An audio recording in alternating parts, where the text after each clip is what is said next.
Vietnam. In 20 years, it grew from a distant aggravation to a national nightmare.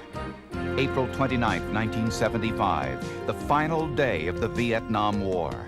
South Vietnam, our ally for decades, was disintegrating fast, its army in disarray, the Saigon government in chaos. Steamrolling toward the heart of South Vietnam, the communist offensive in its path, a terrified exodus of South Vietnamese and almost 2,000 Americans trapped in Saigon. From Washington, the order came down, get them out now. In the final hours of the Vietnam War, America undertook a desperate and heroic mission under the most perilous conditions, a total U.S. evacuation, Operation Frequent Wind. This is the story of the fall of Saigon, of the final defeat of the capital city of South Vietnam, and of the life and death struggle to escape to America in the face of the enemy. Through it all, ABC News was there. Watch now the original ABC News broadcast of a great TV news story, the turbulent end of a tragic war, America's final hours in Vietnam. From ABC News, great TV news stories with Ted Koppel, Frank Reynolds, Harry Reisner, Howard K. Smith, Tom Jarrell, Ken Kashiwahara, and the worldwide resources of ABC News. January 1973. The United States and North Vietnam signed the Paris Peace Accords. America's direct military involvement in Vietnam comes to an end.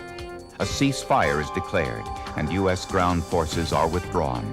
American POWs return home. America breathes a sigh of relief and tries to put the war behind it. South Vietnam must now fight the North Vietnamese alone.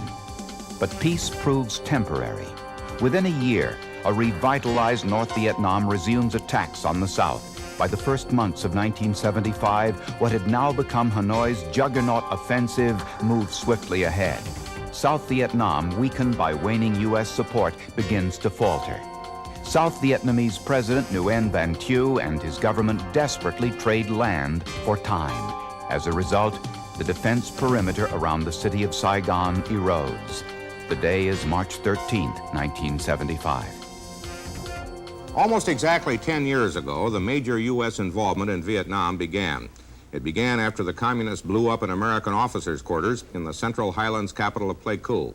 But the real reason was that U.S. intelligence said the North Vietnamese were about to cut South Vietnam in half, across the Central Highlands to the sea. Today, the Associated Press says the South Vietnamese have decided to give up the 3 Central Highlands provinces of Kon Tum, Pleiku, and Dar Lac. South Vietnamese officials are quoted as saying headquarters units and some Americans in the area have been flown out, and that ground forces in the area are going to try to fight their way east to the coast. It would be the biggest South Vietnamese retreat in the whole war, and it would abandon to the communists a long list of places where Americans died: Pleiku, Kon Tum Airport, Dak To.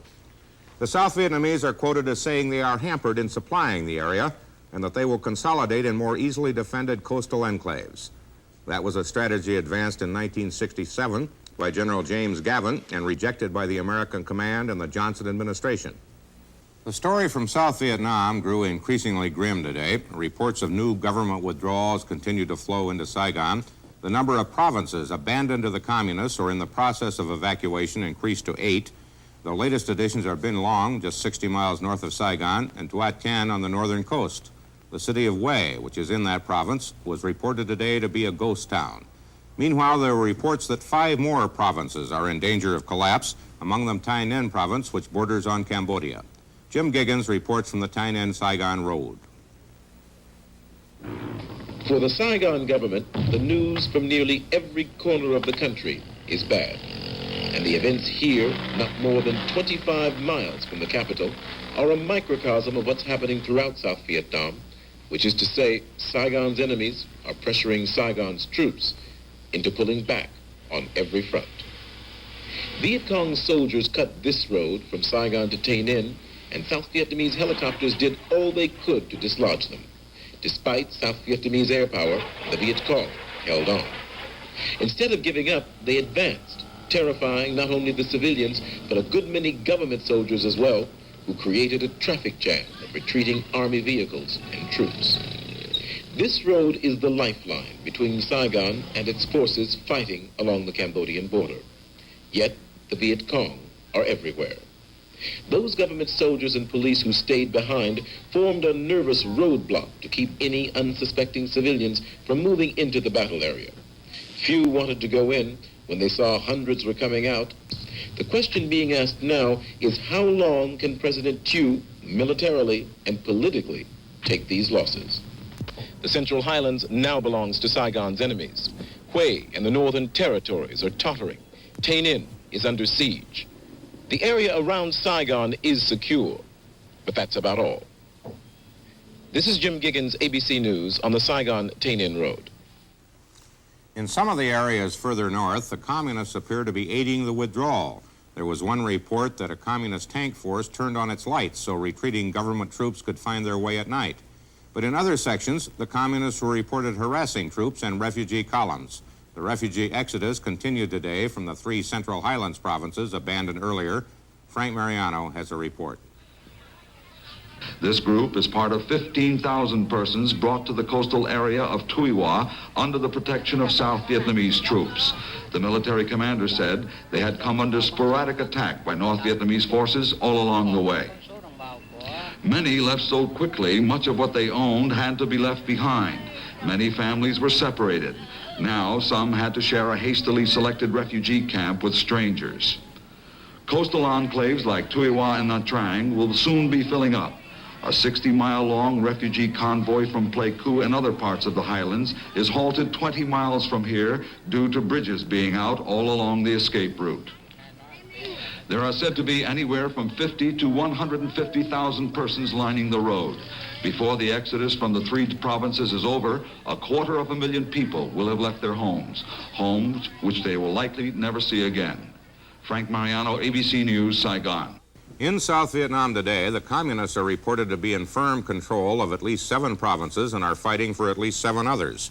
There was fighting today only 35 miles from Saigon, where officials have ordered the city's militia into a state of alarm and readiness.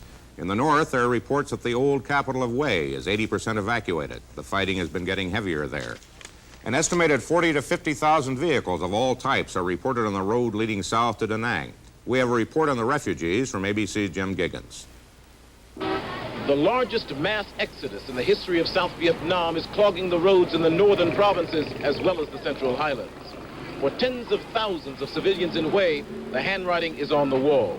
The government cause is lost, with little left to do but to try to reach Da Nang and relative safety.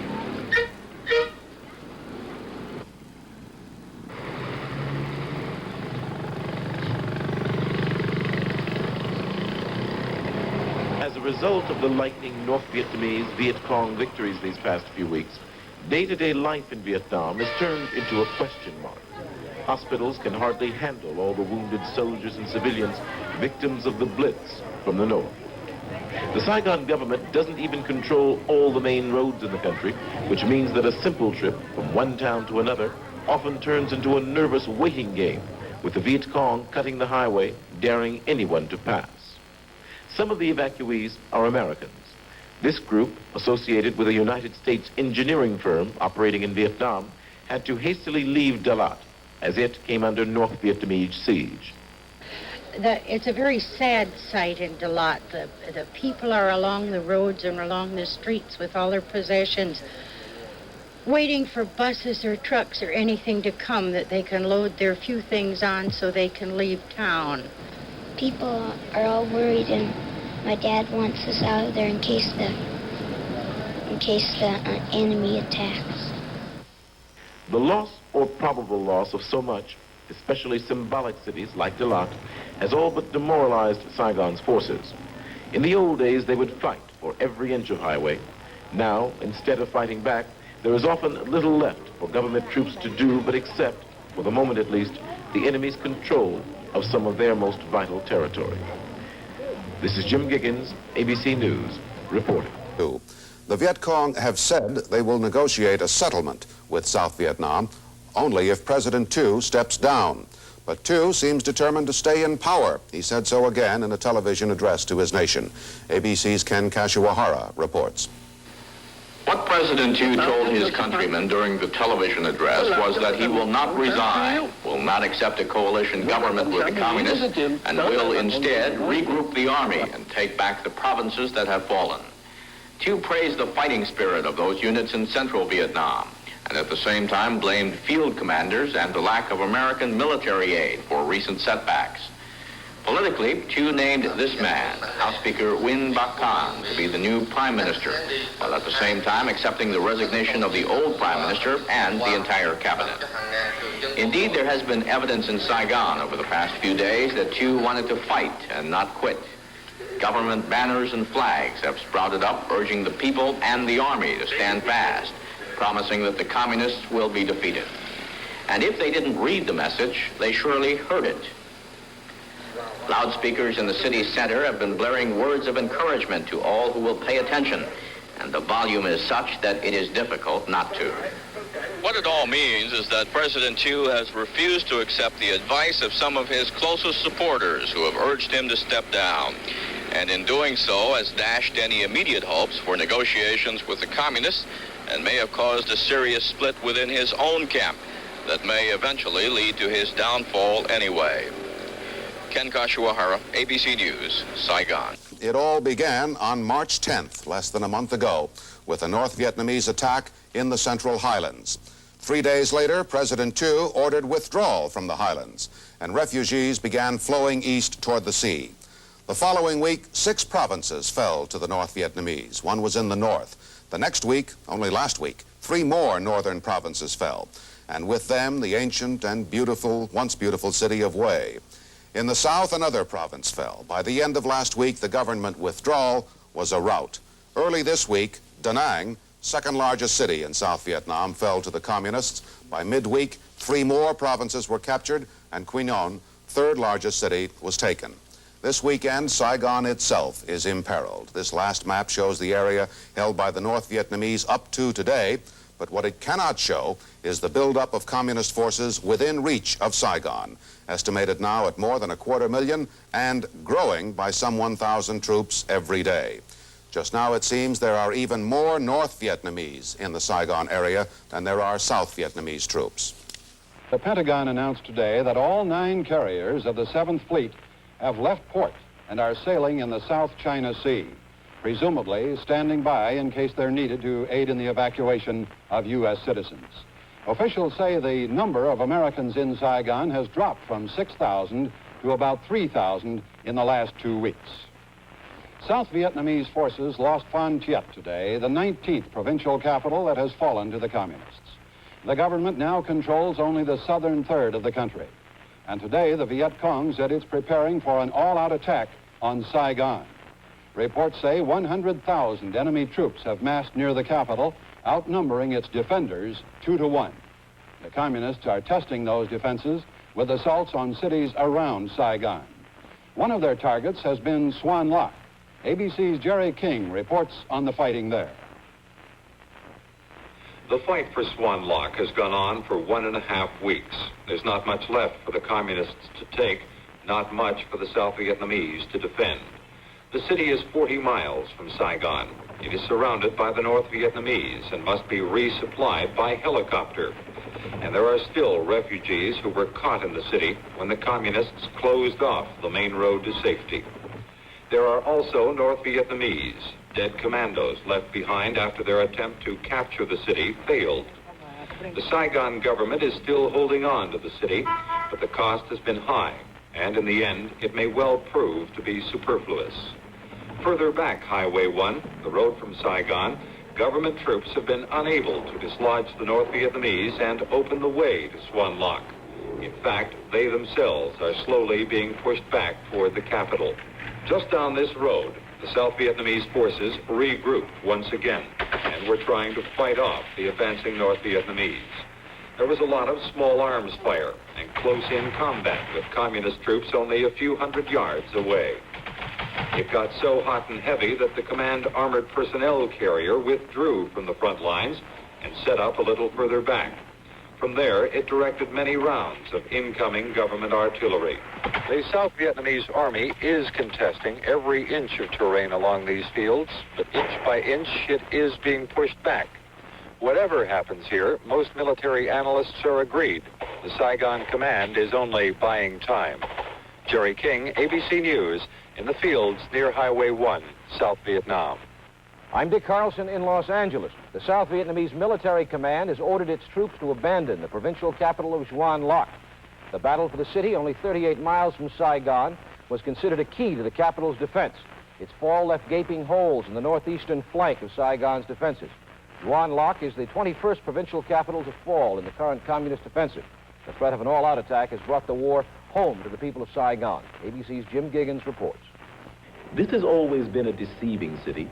Even in the worst of times, life and death appear to continue with their normal rhythm. But underneath, there's a growing panic that could shatter the city's facade at any moment. There's an apathy showing up. There's an indifference in some people, and in a lot of other people, there's a sense of panic developing. Every day now, I meet friends who start talking about themselves or members of their family carrying poison. And this is intended for, if the other side takes over, that they'll use it to commit suicide. The Vietnamese government has always refused to issue its citizens passports unless they are very rich or influential. Consequently, they cannot leave the country. And this is one of the reasons there is so much desperation. Hundreds of thousands of Vietnamese frantically want out, and there's apparently no way. Is it difficult to get a passport for your wife's Vietnamese relatives? It's impossible today. You can take a chance on buying them. They sell anywhere from $10,000 to $50,000. And there's no guarantee that once you have that you're still going to be able to get on the plane. The government knows a large segment of the population is desperate. The police have responded by subtly increasing the patrol along the rivers and sea to keep people from trying to escape the country. The airport, always off limits, is more heavily guarded than usual. And the word has gone out that any unauthorized plane taking off might possibly be shot down.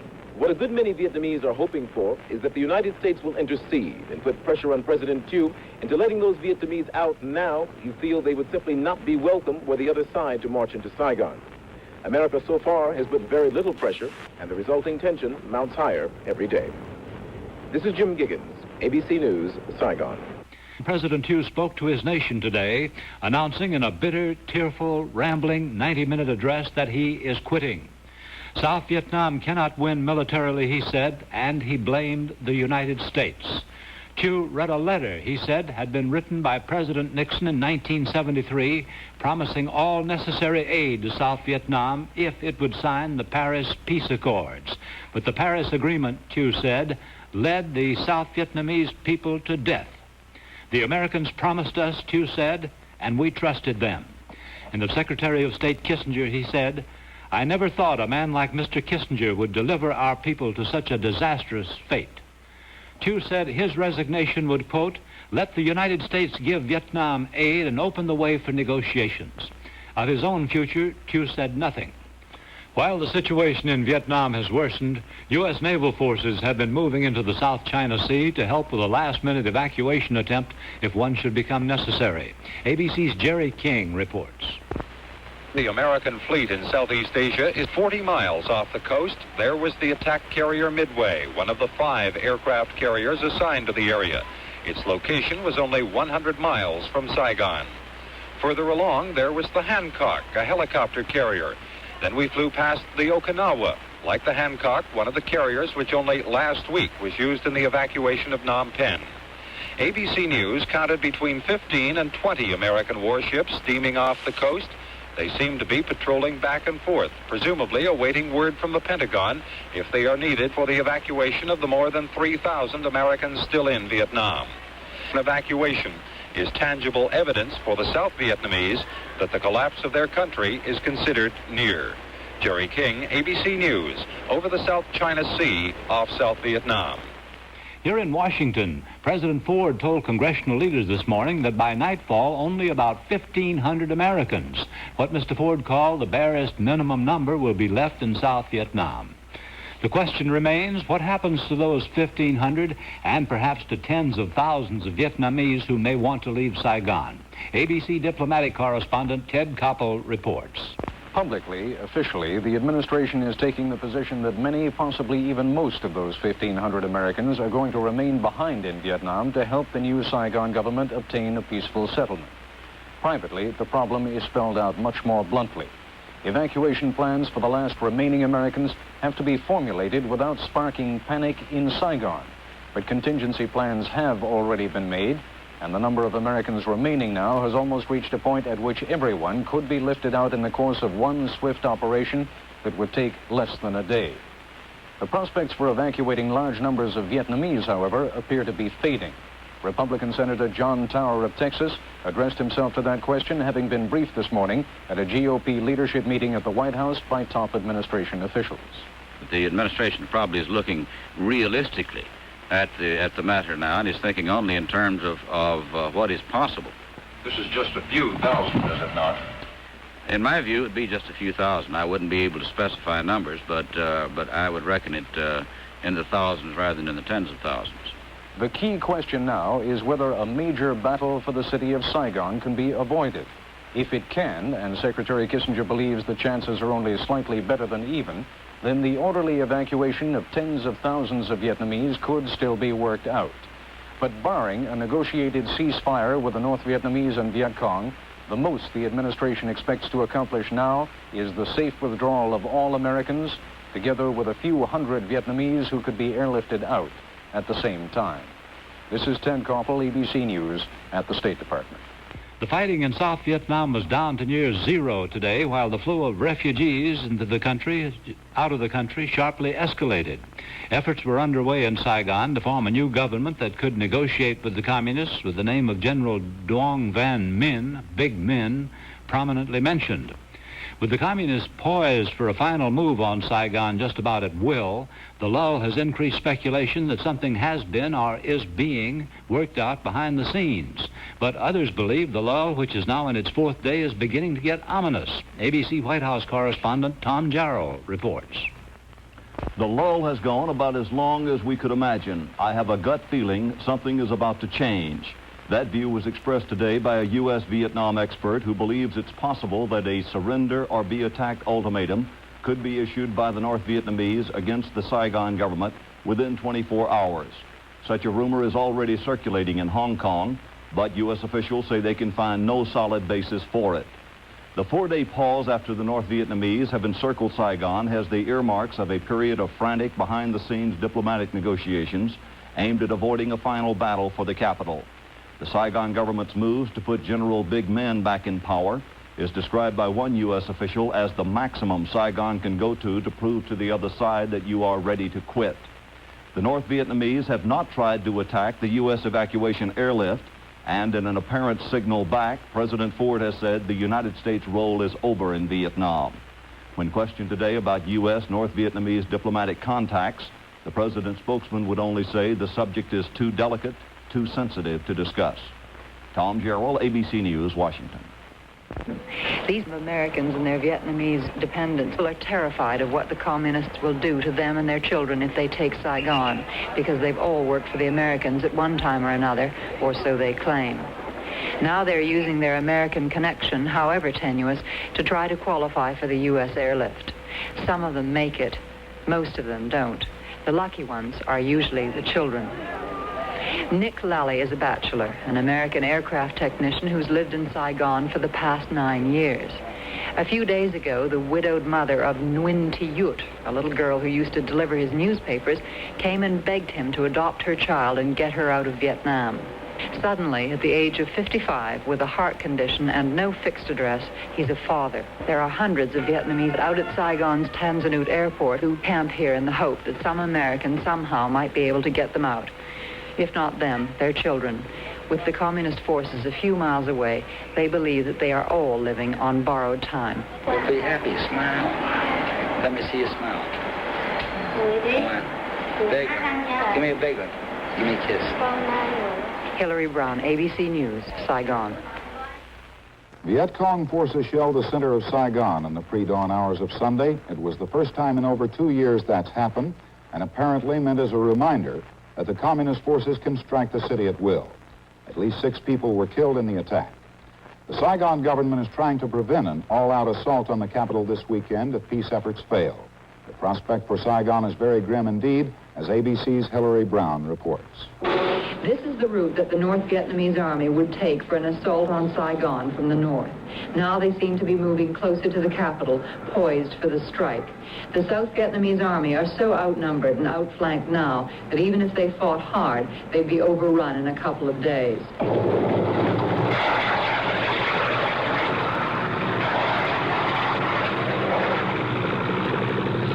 Clear that the communist forces are keeping up a steady pressure on the receding government defense line in the north, where they have at least 2 divisions against 1, and where every day South Vietnamese armor and men are withdrawn for regrouping. At the 25th Division headquarters at Chu Chi, north of Saigon, new recruits go through a crash training program. The course is usually 3 months, but they've cut it to 8 weeks now. Soon they'll be rushed to the northern front, if it's still there. Hillary Brown, ABC News, 30 miles north of Saigon. This scene at Newport Bridge on the outskirts of Saigon is the proof, if any proof is needed, that the communist forces are finally closing in on the capital.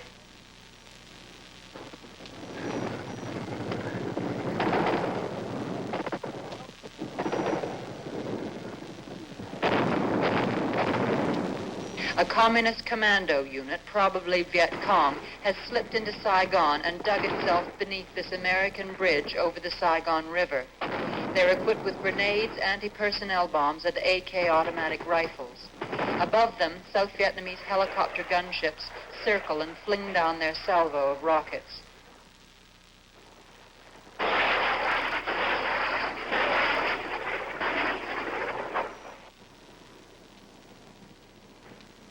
While soldiers on the bridge hammer away at them with machine guns and mortar.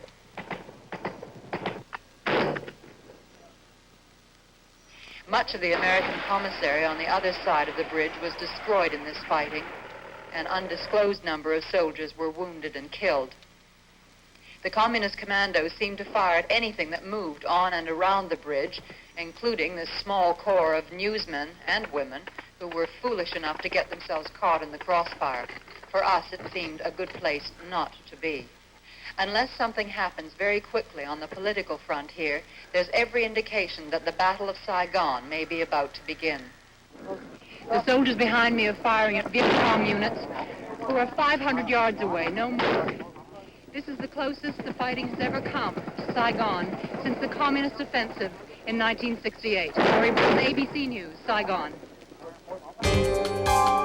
The day is April 29, 1975. The final North Vietnamese drive, called the Ho Chi Minh Campaign, proves unstoppable. Within the city of Saigon, fear of communist retribution mounts to near hysteria.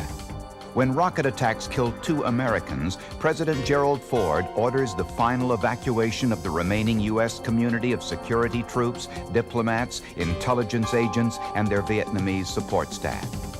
6 years later, Tom Jarrell reconstructs America's final hours in Vietnam. Preparing his report, Jarrell interviews eyewitnesses and participants ranging from members of the press corps to the President of the United States, from Southeast Asia to Washington, D.C. In Washington, President Ford and Secretary of State Henry Kissinger. Together, they directed the last day from the Situation Room in the basement of the White House. In the military, General Richard Carey, the highest-ranking officer on the scene during the evacuation. Major Jerry Berry, the helicopter pilot who logged over 18 hours straight during that last day. Sergeant Juan Valdez, a Marine security guard, the last American to evacuate Saigon. Sergeant Carl Richardson, helicopter crew chief. And Sergeant Raymond Cato, chopper maintenance man. In the press, correspondent Ken Kashiwahara, ABC's last man in Saigon. Jim Laurie, the only American television correspondent to stay in Vietnam after the evacuation. He went back for this 2020 story. Dirk Halstead, Time magazine photographer on assignment in Saigon. David Kennerly, the official White House photographer during the Ford administration. And at the beleaguered American embassy in Saigon, Ken Moorfield, brought to Vietnam as the ambassador's personal aide and put in charge of setting up a formal evacuation center. Denise Pham, a radio disc jockey known as Mother Vietnam, employed as a propagandist by the U.S. Embassy. Frank Snepp, the CIA's chief political analyst in Saigon, and Graham Martin, a career diplomat whose toughest assignment wound up being the highly controversial ambassador to Vietnam. Finally, Vietnamese who tried to get out but were not evacuated. Phan Tran, a social worker employed by the U.S., and Nguyen Van Hein, an English teacher. The last day we were in Saigon, April 29th, 1975, was one of the most chaotic of my life. I was blown out of bed as the communists began shelling Tan Son Nhut Air Base. The North Vietnamese finally let loose with full force. A massive rocket attack on Tan Son Nhut Airport. By morning, whole sections of the airbase were in flames. Planes and buildings burned out of control. And 2 Marines, Charles McMahon and Darwin Judge, were killed at the compound gate. Their deaths rang the alarm bell in Washington, half a world away, where the president was in the middle of meeting with his energy advisors. Kissinger rushed into his office, said that some American Marines had been killed at Tan Son Nhut. The president then said, "That's it." President Ford called an emergency session of the National Security Council, at which he ordered the evacuation fleet to be placed on standby, and that Ambassador Martin give him a personal recommendation on what course he should take. It was a very tense time, and everybody was just totally on edge. The president then went to the second-floor residence to have a martini and wait for that status report. There would be an uneasy 2-hour delay, waiting for Martin to make contact. Meanwhile, at Tan Son Nhut, security had broken down completely by the time Ambassador Martin finally arrived to see the damage for himself. There no longer existed any uniform discipline on the airport. Looters were tearing apart whole sections of the airbase. At 10:48 a.m. Saigon time, Martin realized there was only one way out. I called Secretary Kissinger and asked him to inform the president of my recommendation that we not try to proceed further with the fixed wing evacuation. Kissinger instantly telephoned the president, who at 10:50 p.m. Washington time gave the order to evacuate by helicopter. 1 minute later, frequent wind was radioed over the command channels. Correspondent Jim Laurie was one of many who then learned the evacuation had begun. There had been a prearranged signal for the evacuation. It had been disclosed to those in the American community that when the evacuation was imminent, the song White Christmas would be played on the American FM radio station. That was the signal that they were to start assembling and that the evacuation was commencing. There were perhaps 200 or 300 journalists and others here at this site. We had heard reports that North Vietnamese were all around the city and they could move in and take the city any time. When I showed up down there, I guess most of the people from Time Life were there. NBC, ABC, UPI, and AP. Army buses pulled up, driven by U.S. Marines, fully armed, and each bus was packed with Americans. A lot of Vietnamese began to gather on the street across from us, and it was deathly quiet. We were all standing out there with our bags and typewriters and cameras. It was obvious we were going to go somewhere, and the Vietnamese obviously knew that we were going to go somewhere, and they looked at us and we looked at them, and there was a lot of looking down at the ground about that point. Forced to leave much of their equipment behind, the journalist hurriedly boarded the buses. The bus started off through the back streets of Saigon, and we pulled up behind the embassy. In all the confusion, the press bus, which was supposed to have headed directly to Tan Son Nhut, made an unplanned stop at the American embassy. We were behind the embassy itself, and when people became aware that the bus that was next to the wall had Americans on it, they figured this was a way that they could get out. And people started to bang on the sides of the bus. And they had wire netting on the windows to make sure no grenades were thrown in. And people were hitting on that bus so hard that after a while the netting became covered with blood from people's hands. And finally the Marine who was running the bus said, "Well, let's get out of here." Meanwhile, at Saigon's port, getting on a separate evacuation bus, was ABC correspondent Ken Kashiwahara. As we were pulling out of the port, a Vietnamese man holding a baby ran alongside, and he shouted to us inside. He said, "Take my baby, take my baby, please." But at that point, he tripped and fell, and the baby fell under the wheels of the bus, and the bus ran over the baby. All that day at Saigon's port, Vietnamese were desperate. cramming themselves on barges or in a flotilla of smaller boats that headed out into the rough waters of the South China Sea to awaiting American ships. Back on land, as different evacuation buses headed toward the airport, they were faced with one final obstacle. Vietnamese guards at the gate of Tan Son Nhut refused to let them pass. The Marines decided they would just rush the gate. They rammed through the gate, managed to get onto the base. You could see black smoke coming up from the Air America facility. Some rockets started to come across the top of the buses. The soldiers got everybody out of the buses, told everybody to bend down low and run into the Defense Attaché's building.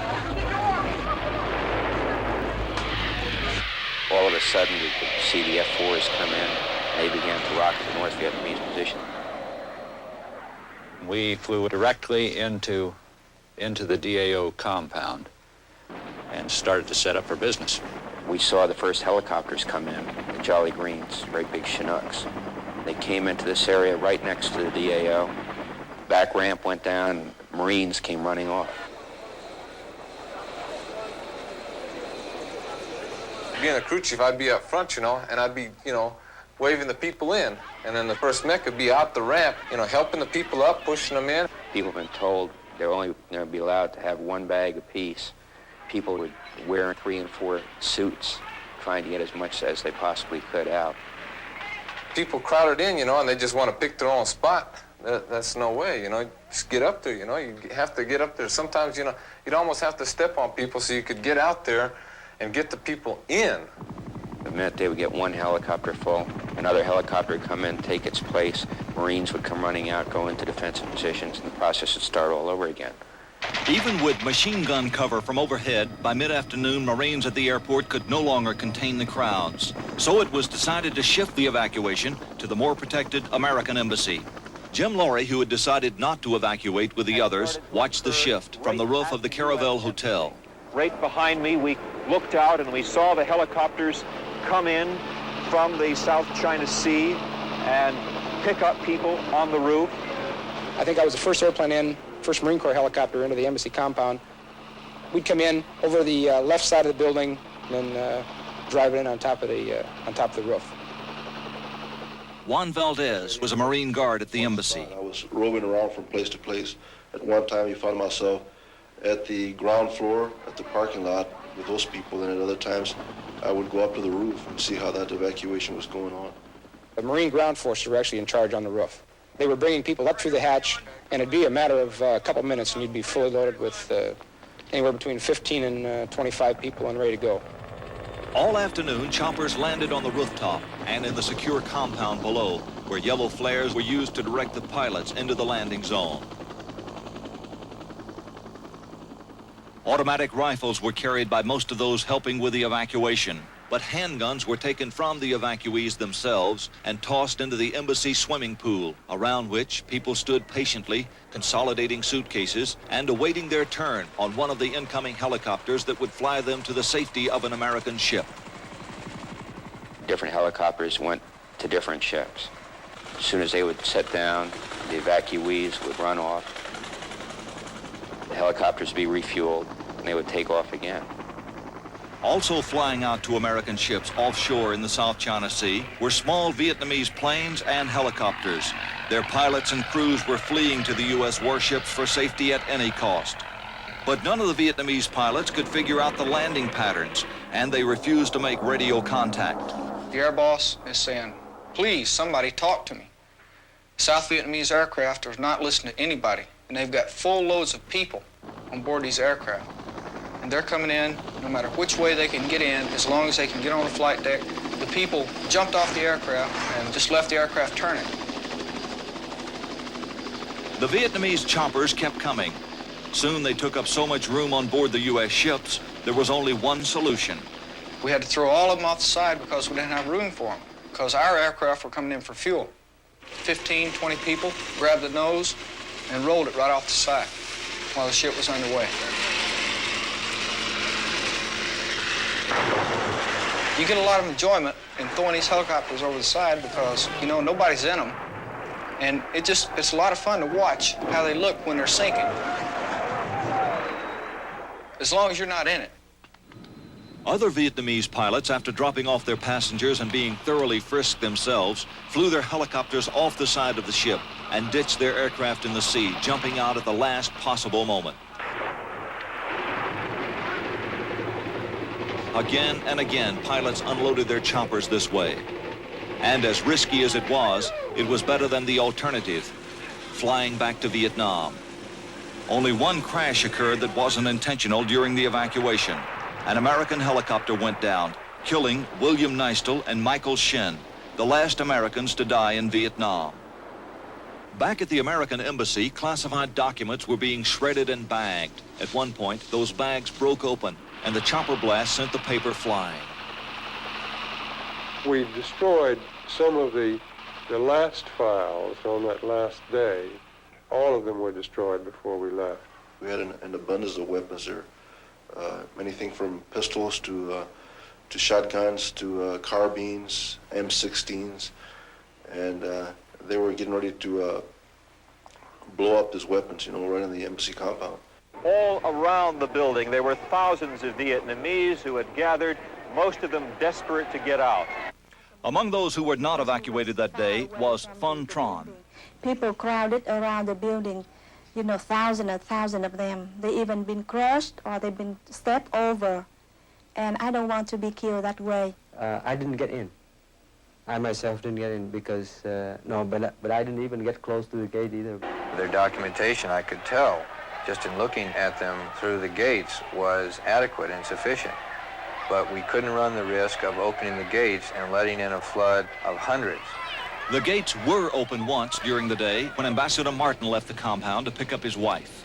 I wanted to go back to my residence to give my wife sort of 11 minutes to pack one bag and then to be evacuated from the compound. Although we attempted to go out the gate, the crowds of Vietnamese at the gate made that impossible.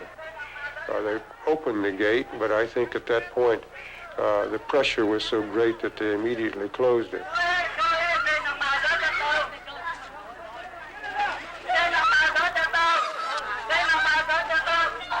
As this scene took place in front of the embassy, Martin slipped out the back, picked up his wife, and made sure she was flown out of Saigon.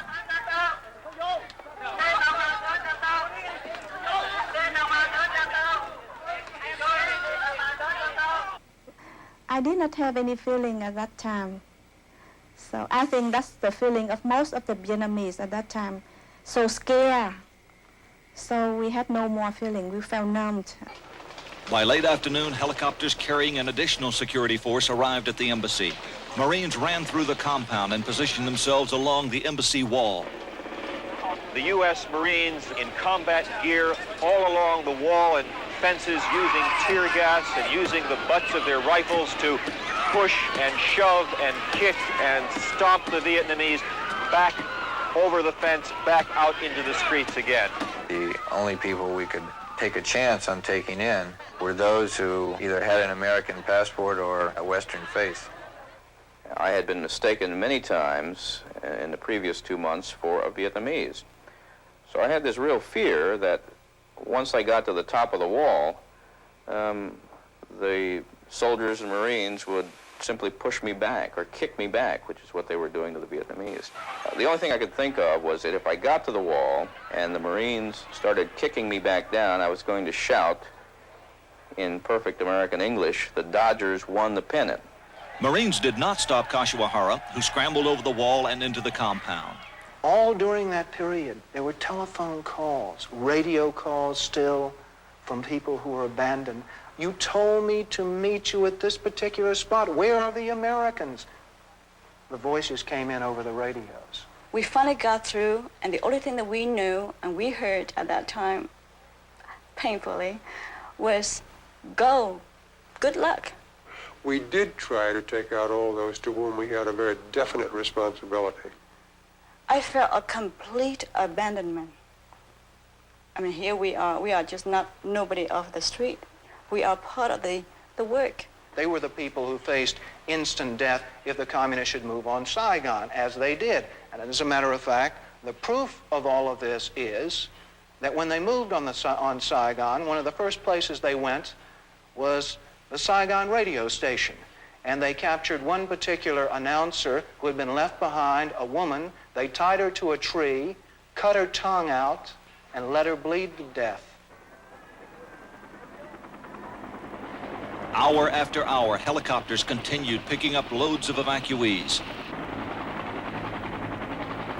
And as night fell, the choppers kept coming.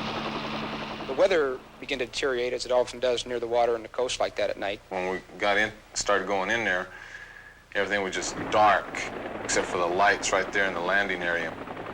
The responsibility that we had was to make sure that the plane was clear of all trees and everything, so we wasn't watching nothing else, just to make sure that when the plane came in for a landing, that it wasn't going to hit nothing. And I think as the night went on, you saw more and more of these Vietnamese surrounding the embassy building. And I think one of my big fears was that one of the South Vietnamese, Arvin, might think he wasn't getting out and just crank a few rounds off at your helicopter. To keep that from happening, the embassy security force patrolled the perimeter of the compound throughout the night as helicopters hovered over them. The president was getting very agitated with Ambassador Martin and kept saying, when is he going to wrap this thing up?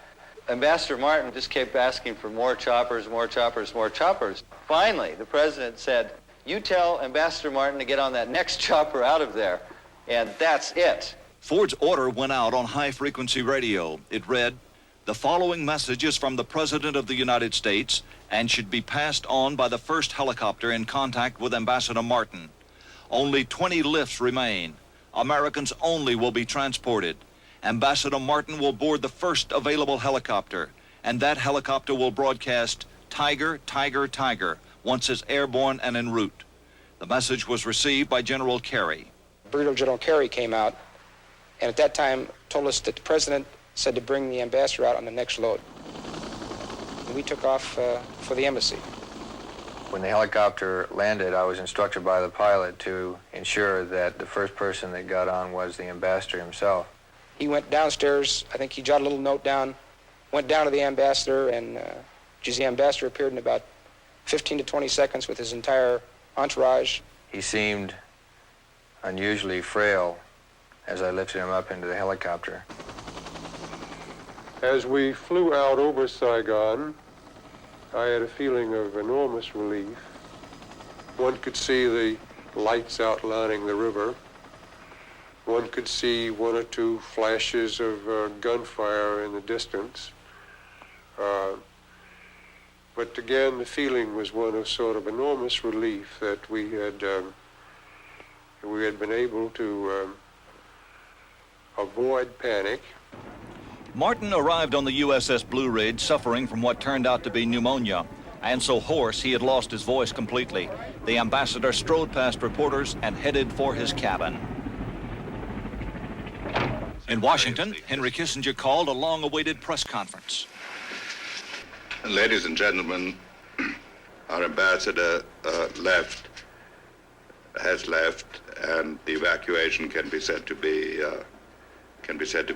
completed. Kissinger, exhausted and relieved it was finally over, left the press conference to get dressed for a black tie dinner at the White House for Jordan's King Hussein. Everybody was standing around in black tie, and I looked into Kissinger's office, and there he was, pulling a tie out of this paper bag. What Kissinger did not know was that 10 Marines, the embassy security force, had not been lifted out. In fact, they had just begun closing down the embassy. So we started moving into the embassy, and they all started charging at us, And we got to the door, and we had to sort of fight our way to get push some of those people out of the way, and finally close the big doors, Everybody was smiling, and really it had gone very well. Something of that magnitude had been pulled off. We sealed the doors, both doors, and we went up to the roof through the elevators, and then we locked the elevators up on the embassy roof. There were 2 doors up there that we also had a lock, and put trash cans, wall lockers, fire extinguishers, anything to keep them from breaking up there, As everybody was slapping each other on the back and congratulating one another, word came in that they'd overlooked the final perimeter guards around the embassy. They neglected to remove them from the top of the embassy. Instantly, a helicopter was dispatched, and at 8:35 in the morning of April 30th, the forgotten Marines were picked up. Juan Valdez was the last to get on board. I no sooner set my foot on the ramp, and the ramp started going up in the helicopter. I slipped, and then one of the Marines grabbed me and just sort of pulled me inside.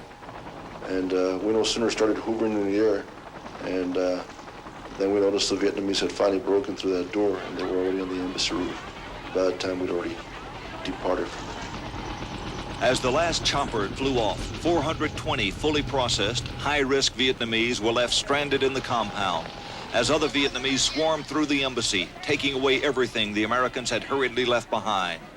There would be nothing of value remaining by the time the communist tanks rolled into Saigon 2 hours later and stormed the presidential palace. Nearly 7,000 Americans and loyal Vietnamese were evacuated that last day. The war was finally over. It was an ending perhaps best put by this cable the CIA sent to Washington just hours before. Wish to advise that this will be final message from Saigon Station. It has been a long and hard fight, and we have lost.